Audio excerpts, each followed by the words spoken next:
জীবন থেকে কিছু হারিয়ে গেলে সেটা নিয়ে আফসোস করো না, এটা জানবে তার পরিবর্তে ভালো কিছু তোমার জন্য অপেক্ষা করে আছে। মানুষ যতই শিক্ষিত আর আধুনিক হচ্ছে, ততই বিবেকহীন আর নির্লজ্জ হয়ে যাচ্ছে। চোখের জলের কোনো রং নেই, তাই রাতের আঁধারের কান্না সকালে কেউ বুঝতে পারে না। জীবনটাকে যদি ফোনের মতো রিসেট মারা যেত, তাহলে আরেকবার প্রথম থেকে জীবনটা শুরু করতাম। পৃথিবীর সবচেয়ে দামি ওয়াশিং পাউডার হলো টাকা। তোমার চরিত্রে দাগ যতই গাও হোক না কেন ঠিক ধুয়ে যাবে। হারিয়ে যাওয়ার পর আফসোস করে লাভ নেই, থাকতে মূল্য দিতে শেখো, চলে যাওয়ার পরে নয়। মনকে প্রশ্ন করলাম, তোমার আপন কেউ তোমাকে ছেড়ে চলে গেলে তুমি কি করবে? মন বলল, যে আপন সে কখনো চলে যায় না, আর যে যায় সে কখনোই আপন ছিল না।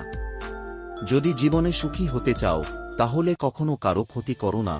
খেয়াল রেখো তোমার দ্বারা কারো উপকার না হোক, কিন্তু কারোর ক্ষতি যেন না হয়। জীবনে সুখী থাকার একটাই মন্ত্র, নিজের উপর বিশ্বাস রাখো, পরের উপর নয়।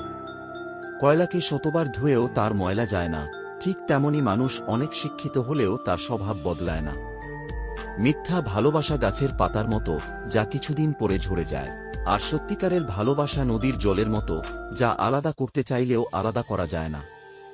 জীবনটা নির্মম কঠিন, কেউ আনন্দ উল্লাসে হাসে, কেউ বা দুঃখের সাগরে ভাসে। কখনো দুঃখ এসে সুখ কেড়ে নেয়, কখনো বা সুখ এসে দুঃখ ভুলিয়ে দেয়। ধৈর্য রাখুন, সময় কখনো প্রতারণা করে না।